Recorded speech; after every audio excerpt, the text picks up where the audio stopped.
सामईन मोहतरम, आज की क़िस्त दो मौज़ूआत पर मुश्तमिल है, लेकिन हकीकत में ये दोनों एक ही दास्तान के दो मुख्तलिफ बाब है। एक ऐसे शख्स की दास्तान जो अपनी तवील जद्दोजहद में अक्सर तन्हा दिखाई देता है। सबसे पहले एक ज़रूरी तमहीद। गुज़िश्ता क़िस्त में मैंने उन अफ़वाहों और रवायतों का ज़िक्र किया था जो शेख मोहम्मद अब्दुल्ला के गिर्द फैलाई गई थी। मैंने वो वाक़या इसी तरह बयान किया था जैसे वो पेश आए थे। ये बातें मशहूर की गई कि शेख मोहम्मद अब्दुल्ला के लिए एक शेर मातम कर रहा है। ये भी कहा गया कि वो कोह मारा के किले से अचानक गायब हो जाएंगे और फिर कश्मीर के मुख्तलिफ ज़ियारतगाहों पर नमूदार हुए। इसी नौइयत के और भी कई बातें लोगों में फैलाई गई थी। लेकिन यहाँ एक बहुत अहम सवाल पैदा होता है, आखिरकार पीर हजरात को ऐसी बातें फैलाने की ज़रूरत क्यों पेश आई? उन्होंने इन रवायतों और अफवाहों का सहारा क्यों लिया? इस सवाल का जवाब समझने के लिए हमें उस वक्त के कश्मीर को समझना होगा।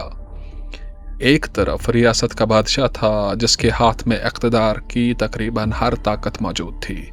उसके पास फ़ौज थी, असलहा था, रियासत का पूरा इंतज़ामी ढांचा था और उसके पीछे उस ज़माने की एक बड़ी आलमी ताकत की पुश्त पनाही भी मौजूद थी। जाहिर है, ऐसी ताकत के सामने खड़ा होना एक आम इंसान के तसव्वुर से भी बाहर है। और दूसरी तरफ कश्मीर के आवाम थे, गरीब, बेतालीम, नाख्वानदा और तवील जबर के हाथों लूटे हुए। ये वही लोग थे जिनके हालात को देखकर रियासत के साबिक वज़ीर आज़म एल्बियन बनर्जी ने कहा था, और इंतहाई तलख अल्फाज में कहा था, कि यहाँ के लोग ऐसे मवेशियों के मानंद है जिन्हें सिर्फ हाँका जा सकता है। यानी मसला सिर्फ गुर्बत का नहीं था, लोग अंदर से भी शिकस्त खा चुके थे। लोग किसी मकसद के लिए उठने से डरते थे। उन्हें अपनी ताकत पर यकीन नहीं रहा था। उन्हें नजात मुमकिन नहीं दिखाई देती थी और मुस्तकबिल से उम्मीद का रिश्ता कमज़ोर पड़ गया था। यही वो पस मंज़र था जिसमें पीर हजरात ने एक गैर मामूली हिकमत अमली इख्तियार की। उन्होंने लोगों के जहनों में एक ऐसी शख्सियत का तसव्वुर पैदा करना शुरू किया जो खौफ से बड़ी हो, एक ऐसी अलामत जिसे देखकर एक आम और बेबस कश्मीरी ये महसूस कर सके कि शायद हालात बदल सकते हैं। इस माहौल में शेर जब्बार का इस्तिआरा सामने आया, और हैरत की बात यह है कि इन पीर हजरात ने एक सिर्फ 25 बरस के नौजवान में वो सलाहियत देख ली थी जिसे शायद उस वक्त बहुत कम लोग पहचान सकते थे। वो नौजवान था शेख मोहम्मद अब्दुल्ला। शायद इन बुज़ुर्गों को महसूस हो चुका था कि यही नौजवान एक दिन इस शेर जब्बार की अलामत बन सकता है, एक ऐसी अलामत जिसके गिर्द बिखरे हुए लोग जमा हो सकते हैं, जिसकी आवाज़ खौफज़दा दिलों में हिम्मत पैदा कर सकती है और जिसकी क़यादत महकूमी में जीने वाले लोगों को पहली बार ये एहसास दिला सकती है कि उनकी तकदीर हमेशा ऐसी रहना ज़रूरी नहीं। यहाँ से आज की किस्त का दूसरा बाब शुरू होता है, और ये बाब मेरे लिए ज़ाती तौर पर बहुत ख़ास है। ये कहानी है डॉक्टर मुस्तफ़ा कमाल साहब की। डॉक्टर मुस्तफ़ा कमाल साहब के साथ हमारा ताल्लुक़ उस ज़माने से था जब हम कॉलेज में जर्नलिज़म पढ़ा करते थे। उस वक्त भी गाहे बगाहे उनसे मुलाकात होती रहती थी। फिर जब हमने इंटर्नशिप शुरू की तो बहैसियत स्टूडेंट रिपोर्टर एक दिलचस्प सूरत हाल भी हुआ करती थी। कभी ऐसा होता था कि पूरा दिन गुजर जाता और हमारे पास कोई ख़ास सियासी खबर नहीं होती। ऐसे में हम डॉक्टर मुस्तफ़ा कमाल साहब को फ़ोन किया करते थे और वो अक्सर कोई न कोई ऐसा सियासी बयान देते थे, ख़ास तौर पर कांग्रेस के ख़िलाफ़, जो उस वक्त नेशनल कॉन्फ्रेंस की इत्तेहादी जमात भी थी, कि हमारी खबर बन जाती और बहैसियत रिपोर्टर हमारा दिन अच्छी तरह से गुजर जाता।